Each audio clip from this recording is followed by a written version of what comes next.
On the night of the 13th of December 2025, the Reiner household in Brentwood, Los Angeles, became the scene of a tragedy that shocked Hollywood. According to investigators, the fatal attack took place between midnight and the early hours of December 14, when Nick Reiner quietly left his room and entered the master bedroom where his parents, director Rob Reiner and his wife Michelle, singer Reiner, were asleep. There were no signs of forced entry because Nick lived in the home and had keys. Police say he knew every corner of the house. After carrying out the attack, Nick left the scene. The couple's bodies were found later that afternoon, and the Los Angeles medical examiner would later determine that they died of multiple sharp force injuries and succumbed within minutes of being wounded. Newly released death certificates state that Rob Reiner's body was discovered at 3:45 p.m. and Michelle's at 3:46 p.m. on December 14. Their daughter Romy learned something was wrong when a massage therapist arrived for an appointment and could not get anyone to answer the door. Romy rushed to the house, and upon entering she found her father in the master bedroom. Panicked, she fled and called emergency services, who later found Michelle in another room. Forensic investigators said the victims had already begun to stiffen when they were discovered. The county medical examiner's office confirmed that both died from multiple stab wounds, inflicted with a knife, classifying the manner of death as homicide. After committing the crime, Nick Reiner left the Brentwood residence and drove to a hotel in Santa Monica. Surveillance footage shows he checked into the Pierside Hotel around 4 a.m., about a 20-minute drive from the family home. Hotel staff told investigators that he paid in cash or by card and did not draw attention. He stayed only a short while and made no phone calls. Later that day, at approximately 9 p.m., a camera at an Arco gas station near Exposition Park captured him buying a sports drink. He appeared anxious but remained calm enough to complete the purchase. Within minutes, Los Angeles police officers working with the U.S. Marshals closed in. They surrounded and arrested him near the gas station at about 9:15 p.m., and he did not resist. Detectives reconstructed the timeline of Nick's movements to understand how the night unfolded. They believe the argument at Conan O'Brien's Christmas party the evening before may have been a catalyst. Multiple guests told reporters that Nick behaved erratically at the party, interrupting conversations and asking intrusive questions. At one point, he and his father exchanged heated words. Rob and Michelle left the event early, but Nick stayed behind.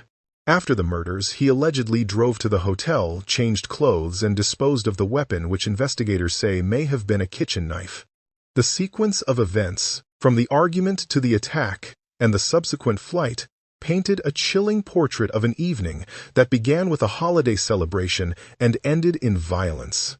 The forensic investigation into the deaths of Rob Reiner and Michelle Singer Reiner quickly dispelled early rumors and produced a clear, disturbing record of what happened. Initial speculation suggested a single slash to Rob's throat, but autopsies revealed that both victims suffered numerous sharp force injuries. Some wounds were deep punctures, while others were long, shallow cuts. Forensic experts explained that such a pattern points to a sustained attack at very close range.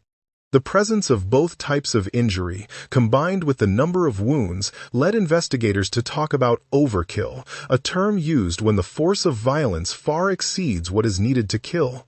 From this, detectives concluded that the attack was deliberate and prolonged rather than a fleeting outburst. The crime scene reinforced that conclusion. The Reiners were found in their bedroom, an intimate space transformed into a tableau of violence. Blood spatter indicated that major arteries were severed and that the victims likely died where they lay. Specialists noted that cutting a throat requires the attacker to be directly over the victim, applying body weight to pull the blade across. The evidence suggested that the couple may have been sleeping when they were assaulted. Given their age and the lack of defensive wounds, investigators believe they had little chance to resist. No special weapon was used. A kitchen knife or similar blade available in the house could inflict the damage seen. The combination of setting, method, and injuries painted a picture of a calculated assault carried out by someone who knew the home well. Official confirmation of these findings came when the Los Angeles County Department of Public Health issued the death certificates. Both certificates list the cause of death as multiple sharp force injuries inflicted with a knife and categorize the manner as homicide. They record that the interval between the onset of the attack and death was minutes, meaning the victims expired almost immediately after being wounded. The documents also note the times the bodies were found: 3:45 p.m. for Rob and 3:46 p.m. for Michelle on December 14, corroborating the timeline provided by their daughter Romy, who discovered her parents and called for help. These entries dispelled any remaining doubt about how and when the couple died. The certificates also reveal how the Reiners' remains were handled. Under disposition, they indicate cremate, residence reflecting that the bodies were slated for cremation and that the ashes would be kept privately. Subsequent reports confirmed that the couple were cremated at Mount Sinai Mortuary and that their son Jake was designated as custodian of the ashes. In this case, it appears to have been a personal choice by the family, perhaps motivated by a desire for privacy and finality. Taken together, the forensic details and official records provide the backbone of the criminal case against Nick Reiner. They document injuries inflicted by a person wielding a knife, confirm that the deaths were homicides, and establish a narrow window between the assault and death. This formal classification eliminates any suggestion of accidental injury or self-inflicted harm and strengthens the prosecution's claim of premeditation. The lack of forced entry, the use of a household knife, and the familiarity with the victim's routines all point investigators back to someone within the home. As prosecutors prepare for trial, the death certificates and autopsy reports will serve as indisputable evidence, underscoring both the brutality of the crime and the personal nature of the violence visited upon two prominent figures in the entertainment world. For the Reiner family and the public, these records translate vague news into stark, irrefutable facts, adding weight to the grief and outrage surrounding the case. Shortly after the murders, prosecutors charged Nick Reiner with 2 counts of first-degree murder and alleged that he used a knife. Such charges can lead to life in prison without parole or even a death sentence. At an initial hearing on December 17, his attorney asked for extra time to decide how to plead, and the judge set the next date for the 7th of January 2026. Until then, Nick will remain in custody and under close supervision. These procedural steps marked the start of a legal journey that could last years. Nick's choice of attorney attracted almost as much attention as the charges. He hired Alan Jackson, a prominent criminal defense lawyer known for high-profile cases. Lawyers of his caliber command high fees, and defending Nick through trial is expected to cost millions. This has sparked debate about who will pay. Rob and Michelle's estate is worth hundreds of millions of dollars, and while a convicted murderer cannot inherit, state law allows estate funds to be used for legal expenses before conviction. Reports indicate that Nick's siblings authorized the executor to draw on the estate to finance the defense.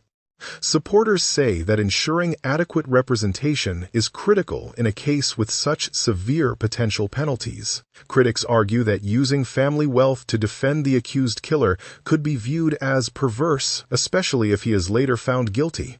The trial will likely hinge on Nick's mental state. California law permits a verdict of not guilty by reason of insanity only if the defense proves that the accused did not understand his act or knew it was wrong. Legal analysts caution that this defense rarely succeeds. Evidence of voluntary drug use may influence jurors, but does not establish insanity on its own. Given Nick's history of addiction and treatment for mental health issues, his lawyers may argue diminished capacity, seeking to reduce the charge or sentence. Prosecutors have signaled they will oppose any such claim and focus on evidence of planning and intent. Beyond the courtroom, the cost and complexity of the defense have become part of a broader conversation. Cases involving celebrities often turn into resource-intensive battles, with both sides employing investigators and expert witnesses. In this instance, the family's substantial wealth, juxtaposed with the severity of the alleged crime, has prompted moral questions about the extent to which a family should finance a defense. As the January hearing approaches, the strategy of the defense and the use of estate funds remain under scrutiny. Whatever the outcome, the decision to retain a top-tier lawyer and dedicate significant resources ensures that the legal battle will be as closely watched as the criminal investigation itself. Observers expect the defense to commission psychiatric evaluations and forensic experts to challenge the prosecution's narrative, further escalating costs. Some analysts suggest that a plea agreement might eventually be considered if the evidence of premeditation proves overwhelming. For now, all eyes are on the January hearing. Inside the fortified walls of the Twin Towers Correctional Facility, Nick Reiner's life is confined to a small cell and a strict routine. Because the charges against him carry a potential life sentence, jail officials placed him on suicide watch, subjecting him to constant monitoring. Guards check on him at 15-minute intervals, and cameras record his every movement. He is housed in solitary confinement, meaning he has no cellmate and little contact with other inmates. His clothing consists of a tear-resistant anti-suicide smock designed to prevent self-harm. When he appeared in court for his initial hearing, this smock was plainly visible under the blue jumpsuit, a stark reminder of both the gravity of the charges and the concern for his mental state. Within this strict regime, Nick is allowed out of his cell only for court hearings, legal meetings, or medical appointments. He eats meals alone and is escorted by guards at all times. Visitors are limited to his attorney. Family members must seek permission through official channels, and none have been granted access so far. He does not have access to television or communal recreation, and any reading material must be vetted. The aim is to minimize the risk of harm to himself or others, but the isolation can be psychologically taxing. Reports from insiders describe him as withdrawn, speaking little and making minimal eye contact. He reportedly spends much of his time lying down or pacing, occasionally engaging in conversation with mental health staff. Nick's mental health is now a central factor in the case. Long before the murders, he had been treated for serious psychiatric conditions. Court documents suggest that he has struggled with schizophrenia for years and had been prescribed medication to manage delusions and mood swings. Friends and family say his condition improved at times but worsened when he stopped taking his medication or when dosages were adjusted.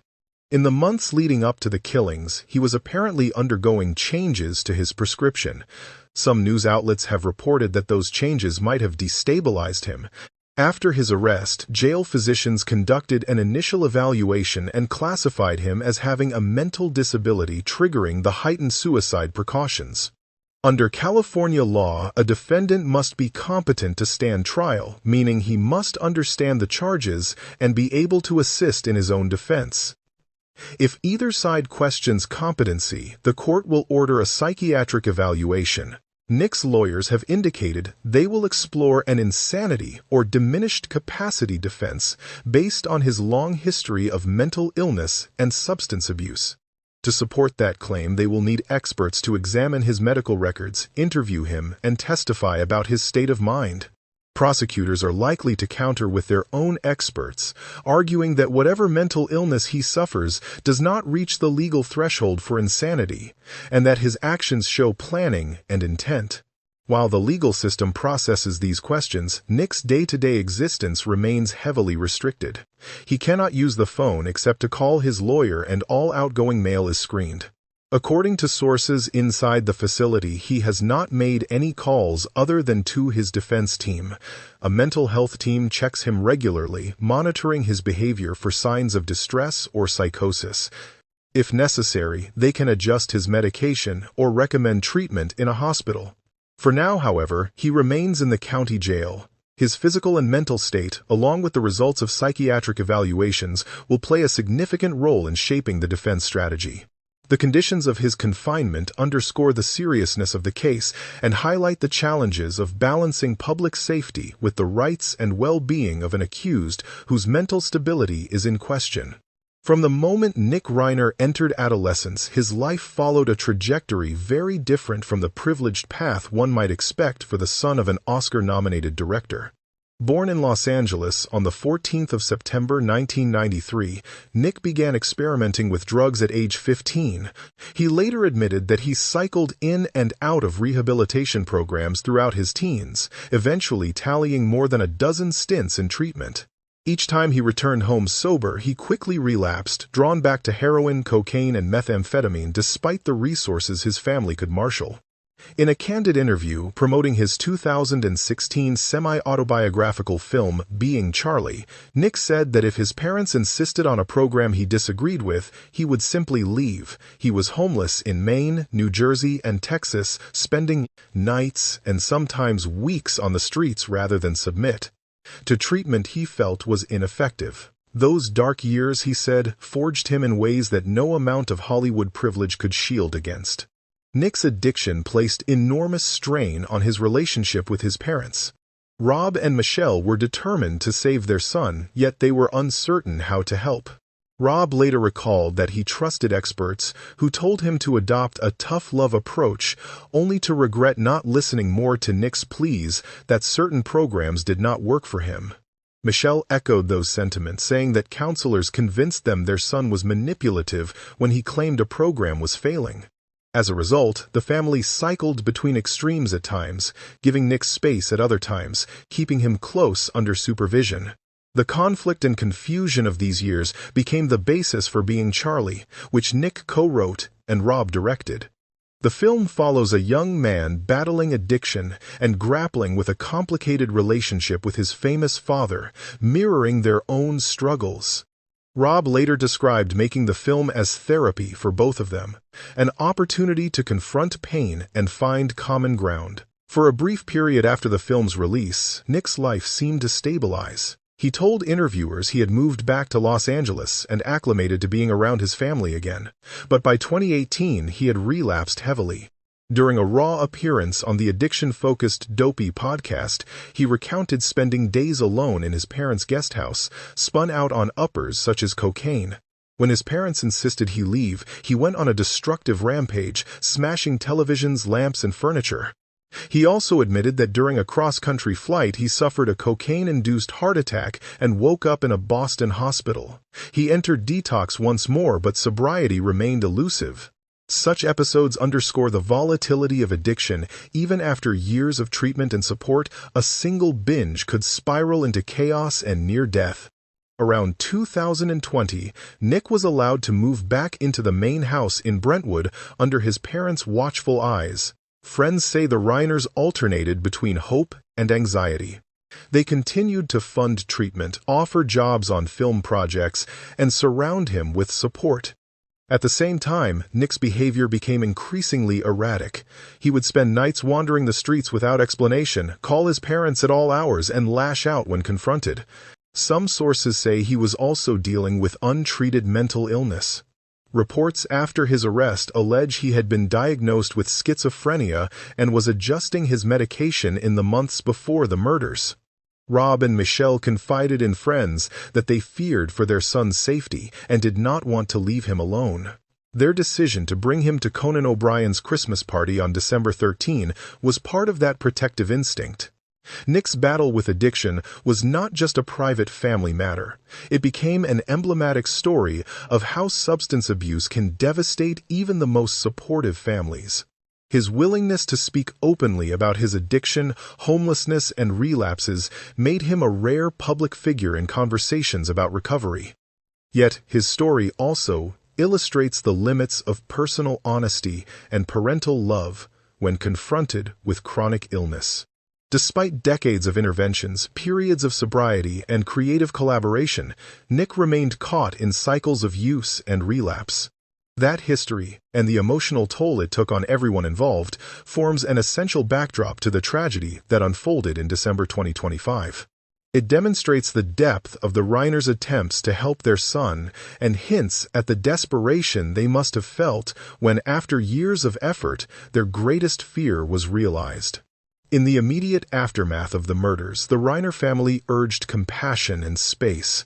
Rob and Michelle's grown children, Jake and Romy, released a brief statement thanking friends and fans for their support and describing their parents as their best friends. They asked the public not to speculate and promised to share details about a memorial once they had time to grieve. In subsequent messages, they reiterated their gratitude and asked that the family's privacy be respected as they coped with an unimaginable loss. The deaths of such prominent figures resonated across Hollywood and beyond. Colleagues praised Rob's gifts as a storyteller and Michelle's quiet strength. Many pointed to the couple's civil rights work alongside their creative accomplishments, noting that they used their platform to champion marriage equality, public education, and other causes. Tributes poured in across social media. Fans placed flowers on Rob's star on the Hollywood Walk of Fame, and several theaters dimmed their lights in honor of the couple. Retrospectives of Rob's work were announced, and late-night hosts reflected on his influence. The breadth of the response underscored the esteem in which the Reiners were held. Outside the entertainment industry, the tragedy sparked wider discussions about addiction, mental health, and family violence. Advocacy groups emphasized how difficult it can be for loved ones to get adequate support and called for more resources for families in crisis. Some commentators argued that the case illustrates gaps in the mental health system, while others urged caution against sensational coverage that could obscure the complexities of substance use and psychiatric illness. The conversation widened beyond the crime itself to include the broader social context in which such tragedies occur. As the public reckoned with the loss, friends of the Reiners quietly organized a celebration of life. Insiders say the memorial, expected in early 2026, will focus on Rob and Michelle's 40-year partnership, their artistic legacy, and their commitment to justice. Plans for public vigils, film screenings, and charitable initiatives also began to take shape, offering fans a way to honor the couple's memory. These gestures reflected a determination to remember Rob and Michelle not only for the way they died, but for the values they embodied. For Jake and Romy, the outpouring of support became a source of comfort, affirming that their parents' lives touched many others and will continue to inspire long after the headlines fade. The murders of Rob Reiner and Michelle Singer Reiner have left a deep scar on their family and the public, and the story is unfinished. Legal proceedings will continue into 2026, with Nick Reiner's next court appearance scheduled for early January. Prosecutors will present evidence of premeditation, while the defense is expected to focus on his mental state and long history of addiction. The outcome remains uncertain. Whatever the verdict, it cannot restore what was lost, but may offer some closure for those left behind. As the case moves forward, many questions linger. Investigators say Nick crept into his parents' bedroom with a household knife, but his motive remains unclear. Did mental illness cloud his judgment? Did prior interventions fail to interrupt a cycle of relapse and instability? These uncertainties have sparked broader conversations about gaps in mental health and addiction services. Families facing similar struggles know how hard it is to persuade an adult child to accept help amid legal hurdles and stigma. Questions persist about the legal system's ability to balance accountability and compassion. The case draws attention because the Reiners were famous, yet thousands of less visible families face similar dilemmas. Advocates hope the spotlight leads to more treatment options, better crisis intervention, and more humane responses to addiction. Others caution against letting one horrific incident shape policy and remind us that people with mental illness are more often victims than perpetrators. The killings highlight how wealth and fame offer no protection when mental illness and substance use collide. Even a family with resources struggled to find effective help, and the juxtaposition of Hollywood glamour with a private battle has struck a chord. Lawmakers have renewed calls for integrated programs and better coordination among hospitals, insurers, and courts. Many hope the trial exposes systemic failures and spurs reforms. The tragedy has also prompted introspection within the entertainment industry about pressures and support. Those who loved Rob and Michelle focus on remembrance. Friends plan to celebrate their artistry and their commitment to social justice. Their children grieve privately but acknowledge the support. The couple's legacy of creativity, compassion, and activism endures. As the legal process continues and society debates crime, addiction, and mental health, their lives will remain a touchstone. The final chapter has yet to be written, but lessons from their story are shaping conversations about caring for the vulnerable and helping families through crises for future generations, too.